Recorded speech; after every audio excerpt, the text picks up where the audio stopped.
Dear Forest, my old friend,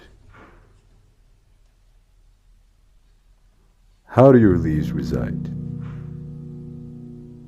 As do your snakes and your primates, your primal people alongside the ready-made snares, the hungry panthers, and the wary herbivores with ginormous antlers, as well as the birds soaring on your treetops and the worms writhing on your bed. I hope and pray you are doing fine. The city? It is busy, to say the least. But I have to keep living there so as to fulfill my broken promises. That one letter I sent you, do you remember that? It feels like ages ago, but I remember it like yesterday. I've been loyal to your cause, but for the same reason why mirrors shouldn't exist everywhere, I looked too deep within and felt like a reprobate. I'd be a hypocrite if I said that I never sinned. But did you feel like I turned my back on you as much as I felt like I did? Did you feel as though I burnt your trees, cut everything down to smithereens, when all I have done was nothing but exist within your premises before leaving eventually? Or am I the one with Alzheimer's, the one who kept a blind eye and a deaf ear to all my past transgressions? Regardless, tolerance and apathy are symptoms of a dying entity, the greatest acts of hate man dare showcase, and therefore, I may have had a point in hating myself. And I did that a lot before I learned otherwise, before I was able to cut ties with these old habits.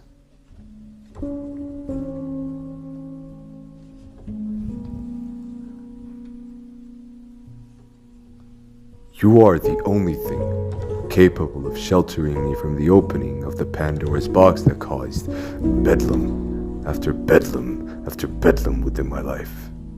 You are the golden fleece I always wait for gleefully, even though you're always next to me.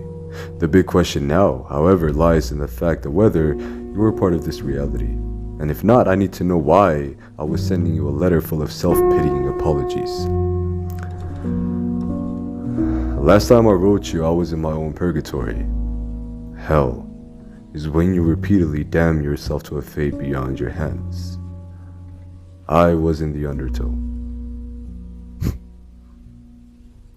unaware of where to go, unaware of how to grow and rise amidst all of it.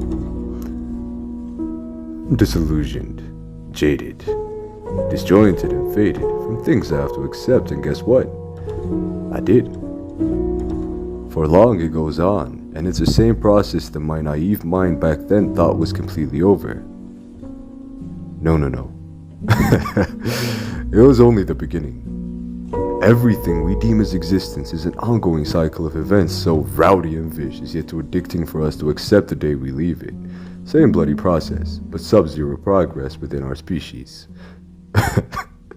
Who am I kidding? I betrayed you with some of my actions. Yes. For long, I was lost, but I am forever grateful I begged your forgiveness, as the other option was taking you for granted and coming back like nothing ever happened. Lord forbid. What a shame that would have been. But we mustn't forget that I am one of you. I was raised from the depths of my youth, and still I reside here, if not by flesh, by mind. Forest? Was your harsh condition tentative? There was never a day I felt more afraid as the one when I saw a blizzard. Rain, and then rain some more. Is it all part of nature, or was it my offense? Did your warmth return because I made amends? Or did it do so as it was always part of the process?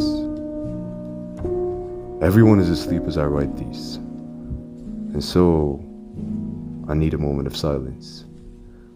The calm before the storm of words that exude nothing but violence towards my once guilty conscience is upon the ever-present audience.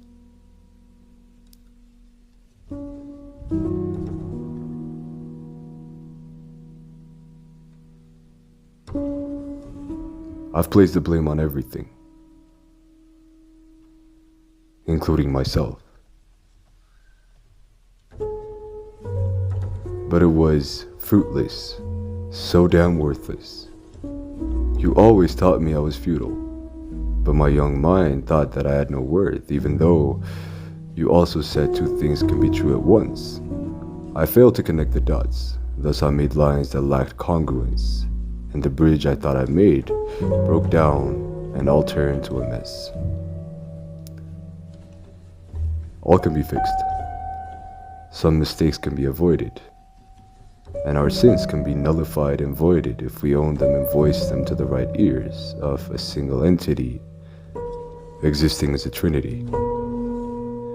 You always taught me that, but I failed to listen, and I had to learn the hard way with calloused lungs and a broken heart, but still,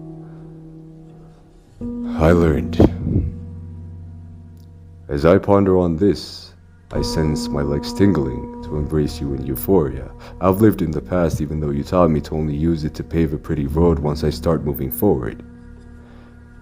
Reminiscing on these lessons made me come to the realization that the question begged from that 7-minute long letter, the one written in plea for your forgiveness, can be answered with 4 words.